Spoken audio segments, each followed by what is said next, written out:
Assalamualaikum warahmatullahi wabarakatuh. A'udzu billahi minasyaitonir rajim. Bismillahirrahmanirrahim. Alhamdulillahil qa'il fi kitabihil karim. Inna 'iddatash shuhuri 'indallahi 12 syahran fi kitabillahi yawma khalaqas samawati wal ardh minha arba'atun hurum. Thumma assalatu wassalamu ala sayyidina Muhammadin Rasul wa ala alihi wa ashabihi wa atba'ihi ila yaumin nusyur. Amma ba'd. Ashabul fadilah wal karamah, para bapak-bapak kiai ingkang rawuh, para hadirin ahli pengawasan sedaya ingkang kula hormati. Alhamdulillah wonten ing kesempatan enjang menika kula panjenengan sedaya tasih keturunan iman. Allahumma amin. Saged sesarana dari rutinan setiap pagi subuh wonten sing setiap Ahad pagi. Alhamdulillah semuanya bisa lancar. Mudah-mudahan terus lancar kita ngabekti detengarsanipun Allah melalui lewat majelis taklim. Allahumma amin. Pagi ini saya ingin menyampaikan tentang momen tasyakuran kemerdekaan Republik Indonesia yang ke-77. Saya kaitkan dengan peristiwa hijrahipun Kanjeng Nabi. Sebab nopo?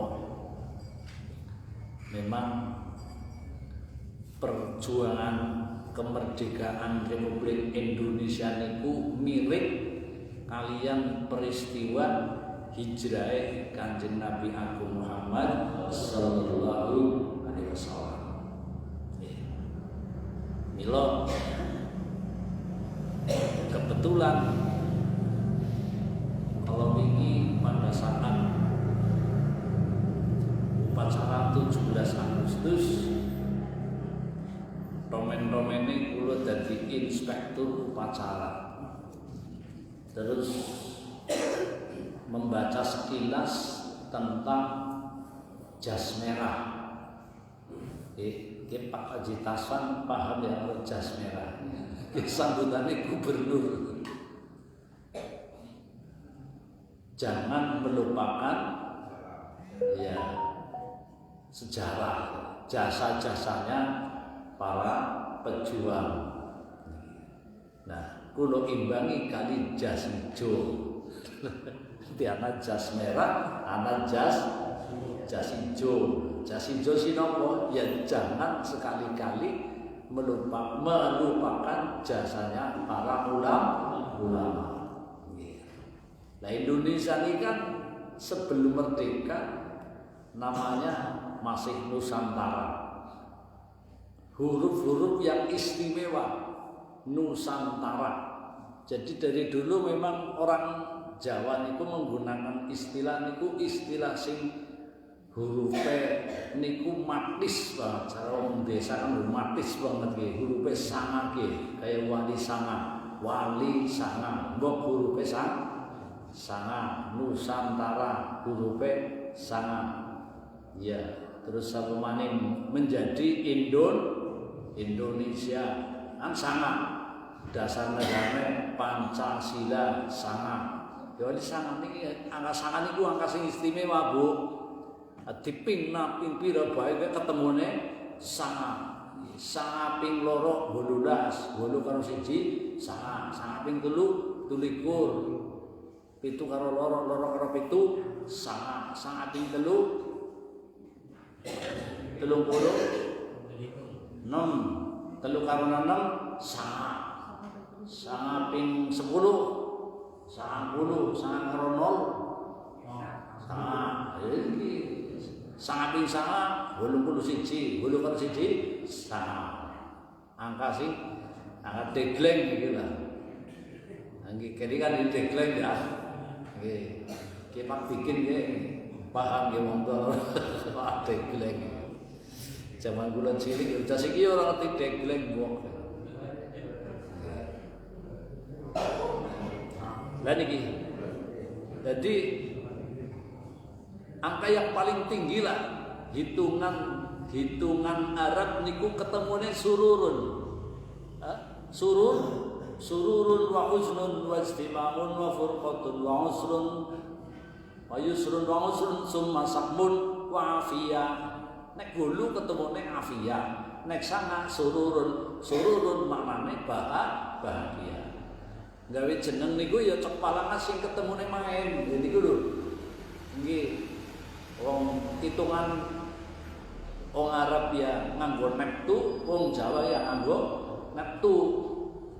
Misalnya minggu manis, anggar cara wong tua kan main go ngawiti bangunan, manis main wake, Selasa wake, ya no main, sing ora main Selasa pain. Nggih mbok Pak Rikin, apal kali itu hitungan Jawa kan gitu. Jadi rino ngarep merdeka niku yo ngitung dina sing main, karo tanggal sing main, bulan sing main. Mulane Bung Karno niku digoleki karo pemuda kon segera memproklamirkan diri merdeka, ayo diumpetna kan rengos dengklok, engko sabar nunggu persetujuan para ulama, ya terutama kena penasehat Mbah Hasyim Asy'ari, nunggu saking keputusane Mbah Haji Muhammad Hasyim Asy'ari. Jadi dulu itu dari nonton Indonesia, tapi bertahun-tahun sebelum merdeka sudah ada bahasa Indonesia. Artinya misalnya sudah ada lagu Indonesia Jaya, Indonesia Mulia, kemudian dirapatkan putus menjadi lagu Indonesia Raya. Singaran niku wong Purworejo, Wage Rudolf Supratman. Niku wong Purworejo niku anak pendeta.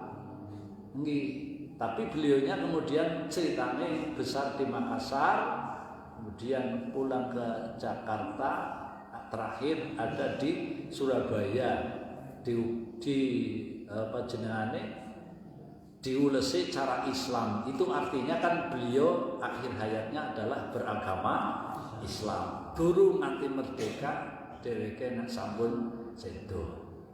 Ceritane ngoten ku. Jadi sempat ketika wonten ing Kongres Pemuda yang kedua di Batavia memandangkan lagu Indonesia Mulia sing akhirnya menjadi Indonesia Raya. Ini kan terus dikejar kali Belanda, diinterogasi, cuma tidak ditahan. Kenapa kamu nyanyi seperti ini? Sejarah ngoten dibulane judulnya jas merah. Jangan sekali-kali melupakan sejarah.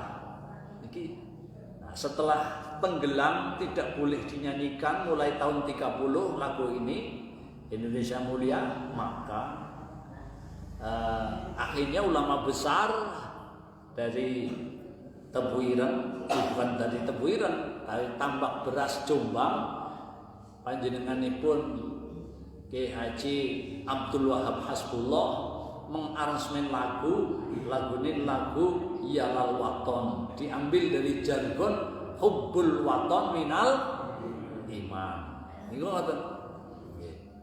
Hubbul Waton minal iman. Nah, niki nganggene bahasa Arab. Padahal ini lagu perjuangan untuk membakar semangat Indonesia merdeka. Nganggone bahasa Indonesia biladi. Kan Belanda kan orang mudeng. Anggi.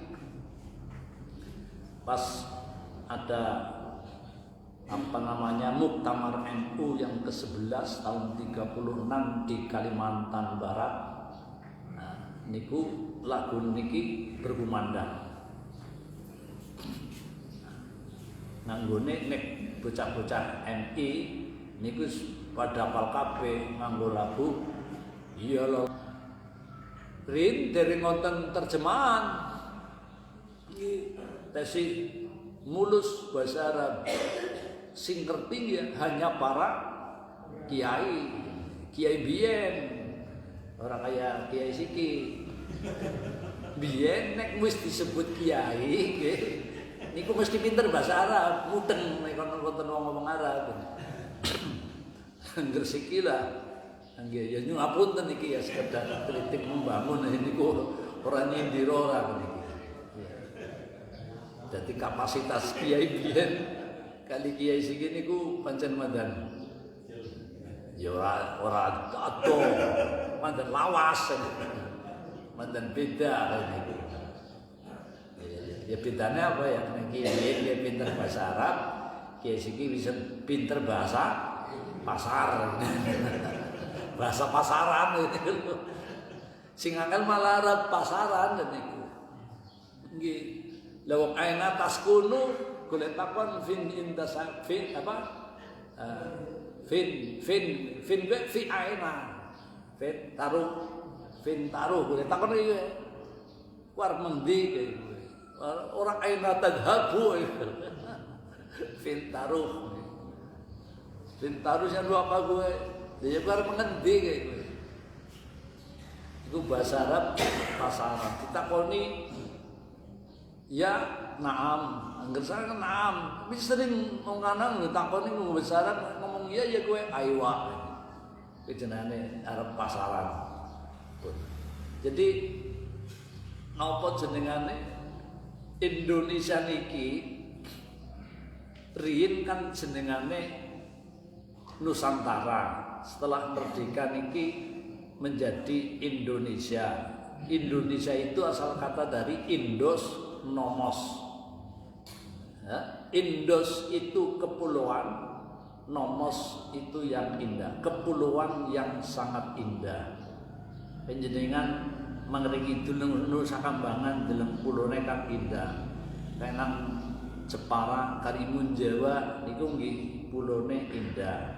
Napa malih jenengan sing cok Sabah Sumatera numpak kapal Merak Bakauni ndeleng kanan kiri niku akeh pulau-pulau kecil. Nggih. Niku nek diitung niku ada berapa? 17.000 pulau. Nggih. 17.000 pulau yang sangat indah. Mulane darane Indonesia.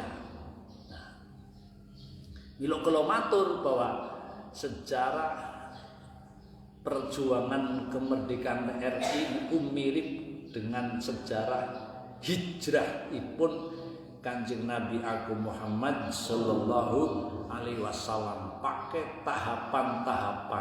tahapan kemerdekaan Republik Indonesia niku kan setelah Jepang gue kerasa janjane wis kerasa. Ini saya tidak akan bisa bertahan lama lagi. Sebab nopo? Sudah mendapat ancaman akan dibom oleh Amerika. Milo 1 tahun sebelum merdeka, niku pun nonton acara bagaimana niki bisa berbaik hati dengan Indonesia, dengan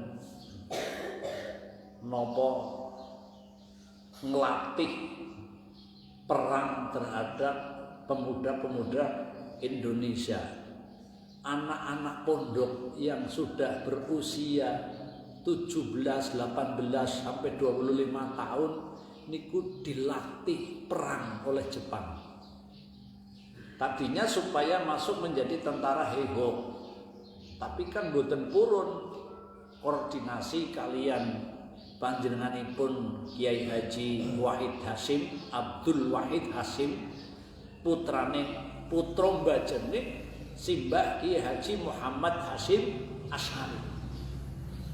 Jadi yang melakukan nego napa rembukan kalian Jepang ini Mbah Wahid Hasyim, putrane Mbah Hasyim Asy'ari. Beliau itu masuk dalam anggota BPU PKI. BPU PKI ini Badan Penyelidik Usaha-usaha Persiapan Kemerdekaan Indonesia. Beliau masuk dalam tim 9. Nah, ini sehingga Jepang setelah itu hanya berumur 1 bulan dirubah menjadi PPKI, Panitia Persiapan Kemerdekaan Indonesia. Jumlah anggotanya niku ditambah sampai 27 orang. Mbah Wahid Hasyim masuk ada di dalamnya. Nggih. Iki yang hebat bahwa Nahdlatul Ulama niki terlibat dalam mendirikan negara Kesatuan Republik Indonesia. Tahapan-tahapan ini ngoten. Pajem kula matur ada kemiripan kados dene hijrah Kanjeng Nabi.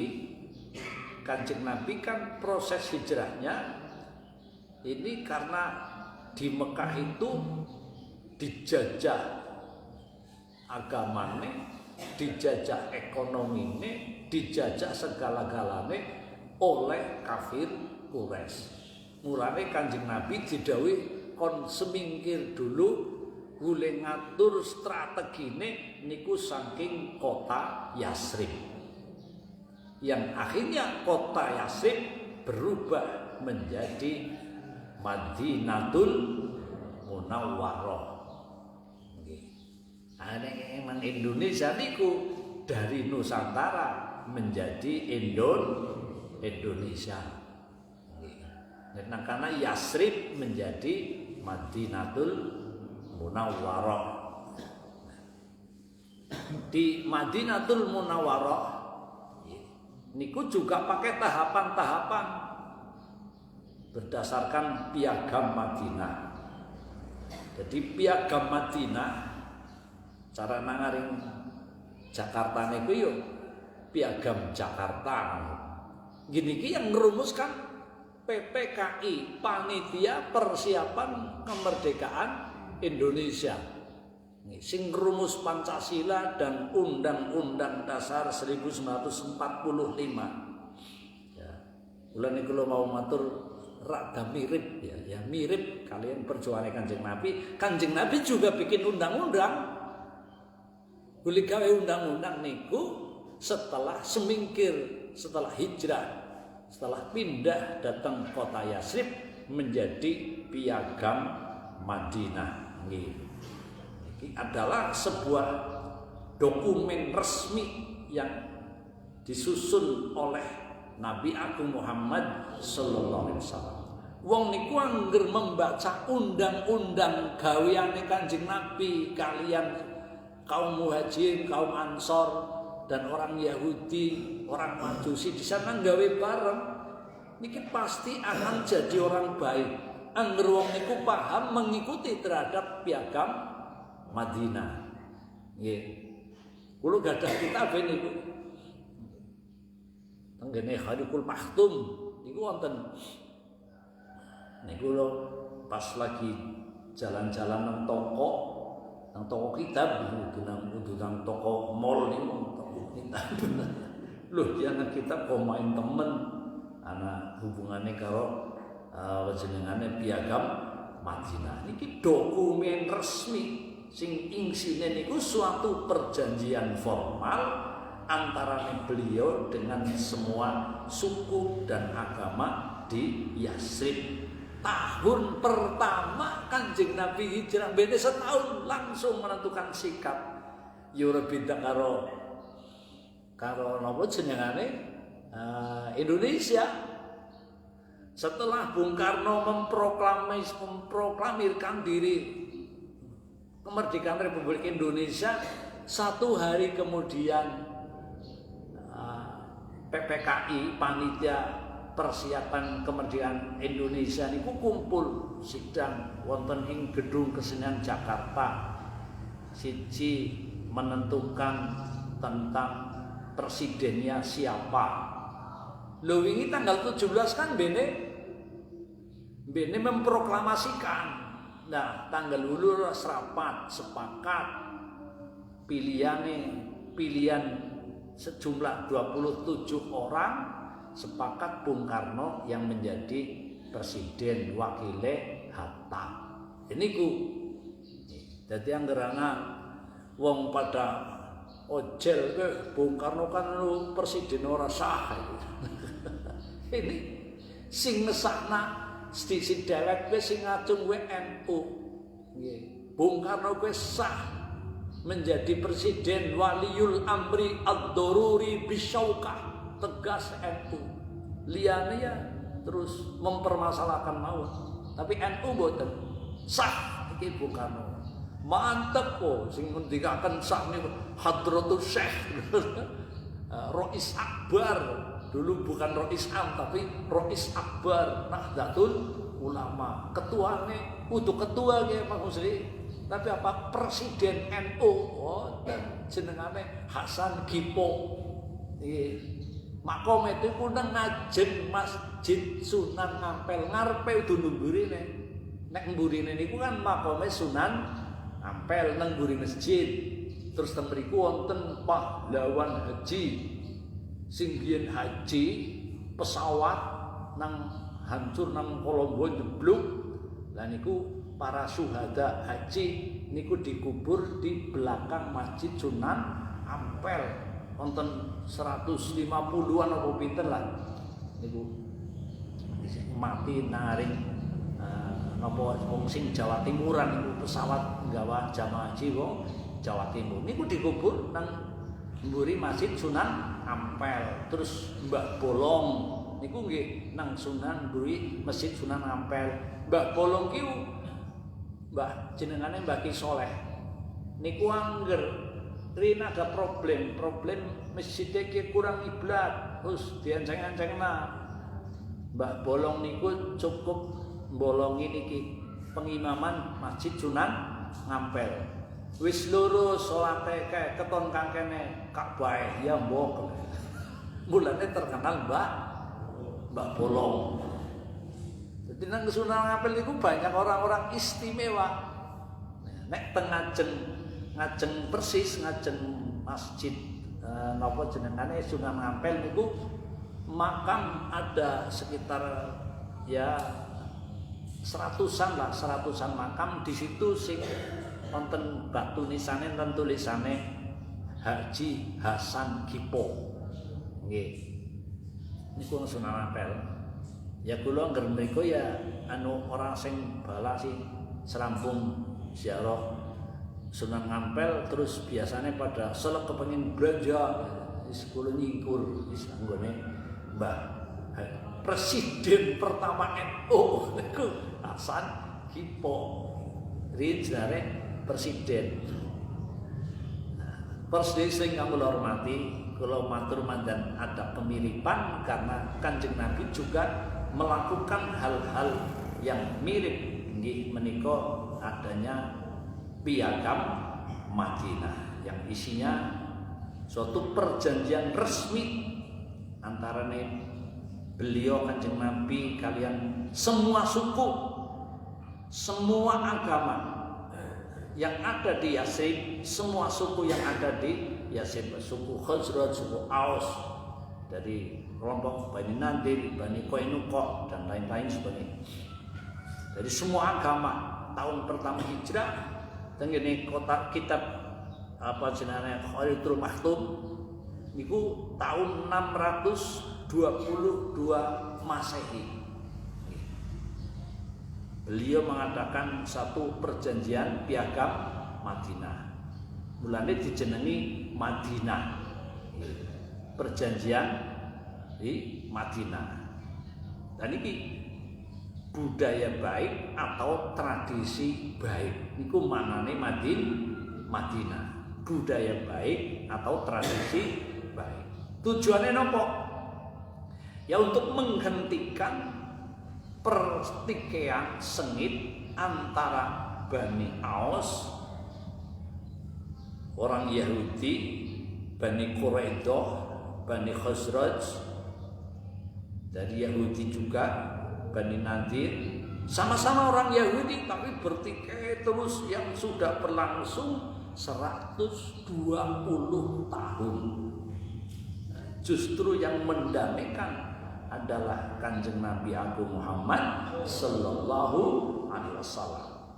Jadi 1 tahun sebelum hijrah niki suku Aus dan suku Khazraj pertama datang kan 12, tapi tahun berikutnya niki ada sejumlah 75 orang. Sederenge hijrah niki wis ana wong sing mlebu Islam dari orang Yasrib, orang Madinah, riyen dereng Madinah, Yasrib 75 orang. Orang Yahudi masuk Islam. Baiatnya di mana? Baiatnya di Masjid Ar-Ridwan. Jadi nang Arab itu sebenarnya banyak tempat-tempat istimewa, tempat-tempat bersejarah. Tapi gini kok banyak yang dihancurkan. Contoh-contoh. Masjid Ar-Ridwan niku masjid ukuran 20 meter kali 15 sekitarnya. Nggih, nyorong gawe meteran sih. Niku dulu sebelum tahun 2006 masjid itu berada di dalam gunung batu, Gunung Minung. Ini tahun 2006. Gara-gara banyak korban nalikane lontar jumroh, akhirnya gunung itu digempur. Tapi orang ngerti nek nang jero gunung kuwi ana masjid. Dalam rangka nopo? Dalam rangka pelebaran area lontar jumroh Aqobah. Jadi zaman pada waktu niku sumur nggo lontar jumroh sing nang ngaring jumroh Aqobah, jumroh kubro sing terakhir niku hanya separuh kayak Pak Musri. Sumurannya hanya separuh. Ini yang sering sekali menelan korban. Setiap haji mesti sing mati 100, bahkan sampai pernah 600 orang. Yo nunggune sempit, rebutan, sing dilontar hanya jumroh Aqobah tanggal 10 Dzulhijjah. Kula kelingan iku iki haji tahun 2003-2004 sing jenengane nang halaman lontar jumroh Aqobah niku kain kafan numpuk ana 1,5 meter sepanjang komplek niku jumroh Aqobah numpuk 1,5 meter dhuwure. Sebab napa wong pada rebutan lontar jumroh kepengin disitan ora kuat, akhirnya kain ikhrome kirim Pak Kaji Anis Mahmud iki menangi tahun-tahun sing berdarah-darah. Tapi setelah tahun 2006 tempat itu digempur prung. Nah, setelah digempur rata, ternyata gunung itu yang digempur itu di dalamnya ada masjid. Masjid itulah sing biasa nggo baiat para sahabat. Dan di dalam masjid itu geger niku tahun 2006. Nggih, 2000 pas hajian 2005 2006. Mangkate 2005, baline 2006. Dadi haji 2 tahun jaman biyen. Soalnya mangkate Desember. Baline Januari 40 dina ya. Menangi bulan loro. Jadi geger muer pokoknya. Coba seandainya itu tidak digusur atau dingeh lah ki ana masjid nang jero waktu bangunan zamane Kanjeng Nabi. Ini untuk menjadi tempat wisata itu sangat menarik pasti. Nah, karena sudah digusur rata dengan tanah, masjidnya biasa, orang menarik belas untuk bangunan zaman biyen. Angger sing orang ngerti sejarah lah, ya apa sih ya itu.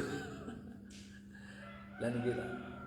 Jadi Rin sederenge Kanjeng Nabi hijrah ada 75 orang yang sudah baiat wis dikabarna ya selamat ya para 75 orang, 2 diantaranya adalah kaum perempuan. Selamat, besok saya juga akan hijrah ke sana karena aku dikabari karo malaikat Jibril ini tahun ngajeng jenengan iki bakale hijrah wonten ing mriki Kanjeng Nabi, tapi nunggu dawuh make. Nah, setelah ada dawuh, faqur rabbi adkhilni mudkhala sidqin wa akhrijni mukhraja sidqin waj'al li min ladunka sultanan nasira.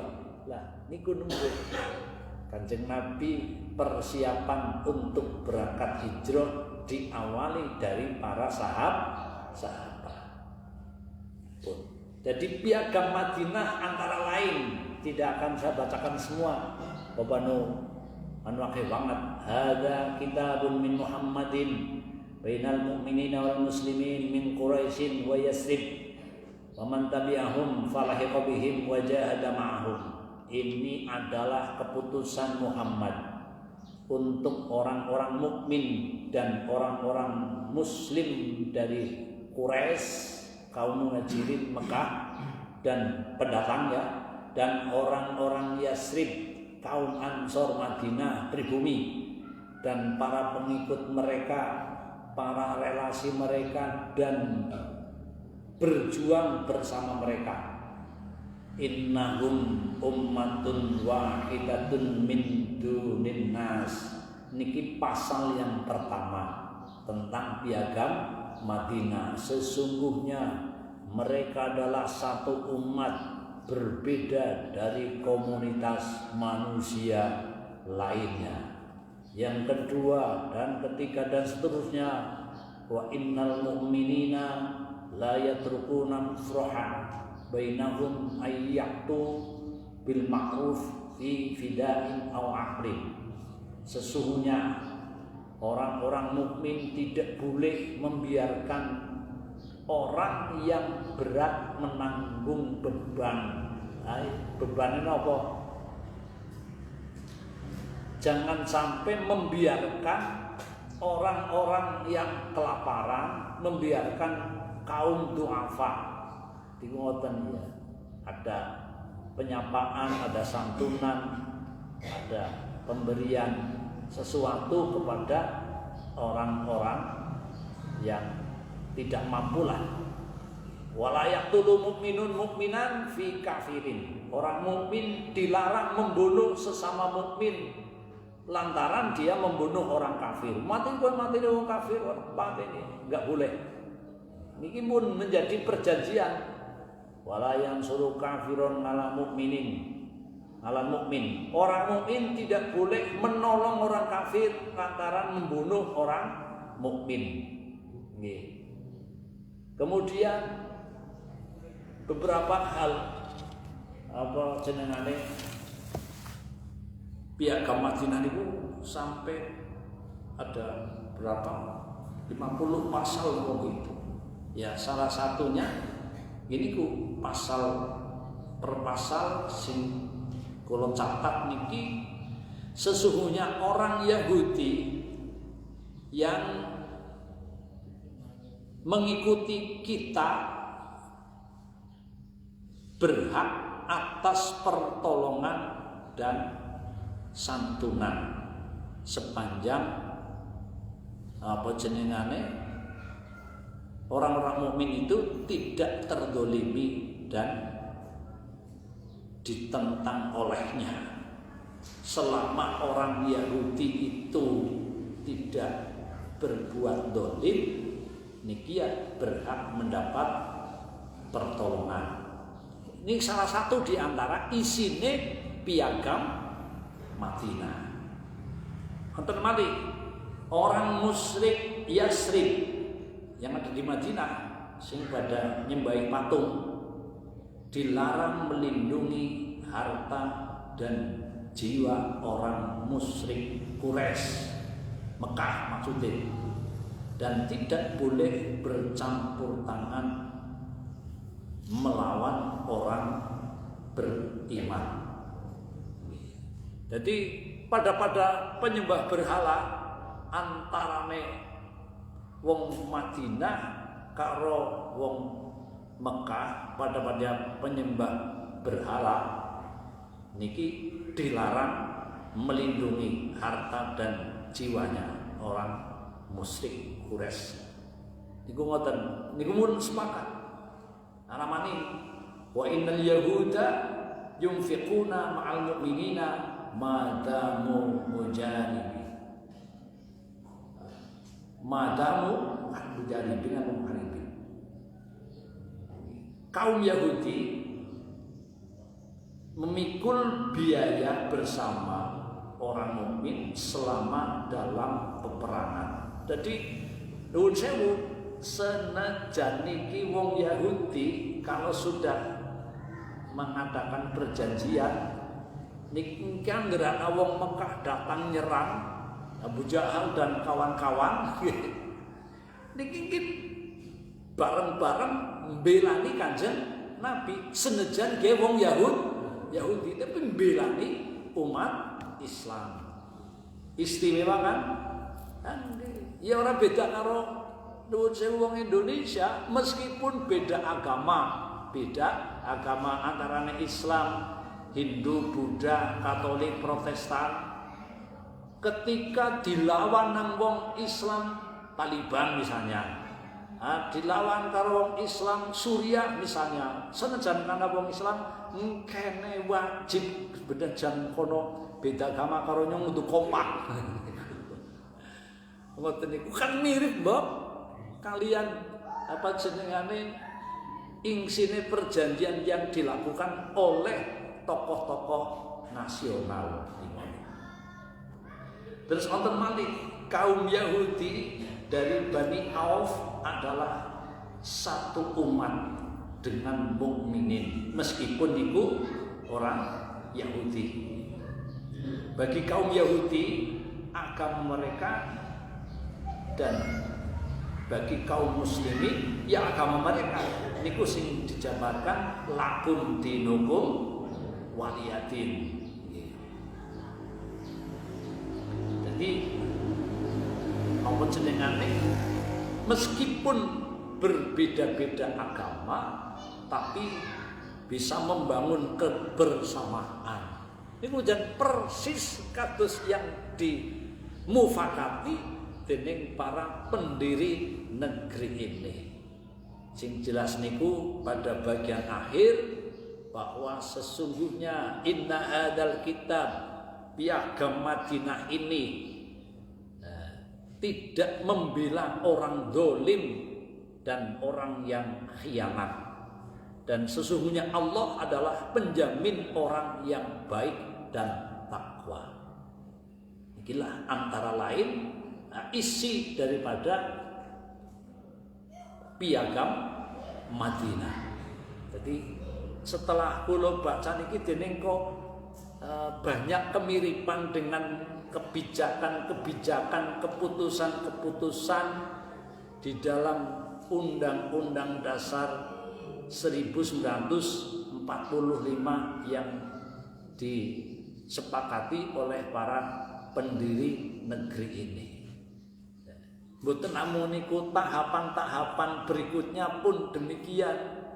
Nah, setelah Kanjeng Nabi membuat undang-undang yang namanya Piagam Madinah niku kan juga kemudian muncul adanya beberapa perjanjian termasuk perjanjian Hudaybiyah. Perjanjian Hudaybiyah ketika beliau Kanjeng Nabi badhe napa umroh karena tahun ke-6 Hijriah, beliau bermimpi bahwa kamu itu akan masuk ke Masjidil Haram, akan melaksanakan umroh. Mimpi itu kemudian dilaksanakan oleh Kanjeng Nabi, bahwa rombongan 1.400 orang sampai ke Hudaybiyah. Ternyata nang Hudaybiyah dihadang oleh kaum kafir musyrik, oleh bala-balane Abu Sufyan. Abu Lahab wis mati, Abu Jahal wis mati. Abu Jahal mati nang perang Badar. Seminggu kemudian Abu Lahab krungu nek partner wis mati, terus meriangan melempung abuh terus modar. Jadi tokoh kafir kedua-duanya sudah modar, tinggal Abu Sufyan. Sing Abu Sufyan akhirnya menyatakan diri masuk Islam, tapi yang melalui perlawanan dhisik jegere sih ya. Nggih. Abu Sufyan masih tetap memusuhi. Akhiripun wonten ing Hudaybiyah diadakan satu perjanjian. Perjanjiannya pertama bahwa ibadah umroh Kanjeng Nabi, padahal sing duwe Ka'bah, sing imam Masjidil Haram, Nabi ini nganti ora mlebu. Bukan keterlaluan banget. Ya wis lah, ora apa-apa. Wis, aku tak terima ngalah. Jenengane perjanjian Hudaybiyah. Wis, balik kain ihram dilepas. Resikone wong wis niat umroh ora sida, ya kudu nyembelih wedhus. Wong siji-siji, wong loro-loro. Nek onta siji nggo wong 7. Nah niki lah, ya ora beda karo Indonesia. Merdekane kan bertahap. Mulane wingi kula cerita ana perjanjian Linggarjati baru diakui sing merdeka mbene Jawa, Sumatera, Yogyakarta. Karena kalau ini perjanjian Renville malah lebih menciut lagi. Jawa Tengah, Yogyakarta, Madura, Jawa Timur karo Jawa Barat esih dikuasai Belanda. Terakhir perjanjian apa jenenge Meja Bundar wonten ing Den Haag baru tahun 49 Belanda bene mengakui kemerdekaan Republik Indonesia secara resmi. Mulane tahun 50 muncul kalimat NKRI harga mati. Pakai tahapan-tahapan. Mulane zaman biyen orang anak haji, bar merdeka kuwi orang anak haji. Tahun 46 orang anak ibadah haji, tahun 47 orang anak ibadah haji. Sebab apa? Yang menyediakan alat transportasi kapal laut kuwi kapal lautnya Landa biru mengakui totalitas kemerdekaan Republik Indonesia. Mulane orang usah kaji-kajian, orang wajib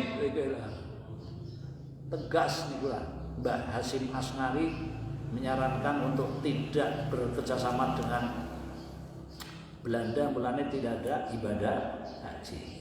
Nikulah sekedar jas merah dan jas hijau. Jangan melupakan sejarah apa jenengane para pendahulu kita, jasa-jasa para pahlawan. Jas hijau jangan melupakan sejarahnya para ulama. Mengaten sedaya kekirangan yun al-himam punten wallahul muwaffiq ila aqwamit thariq. Wassalamualaikum warahmatullahi wabarakatuh.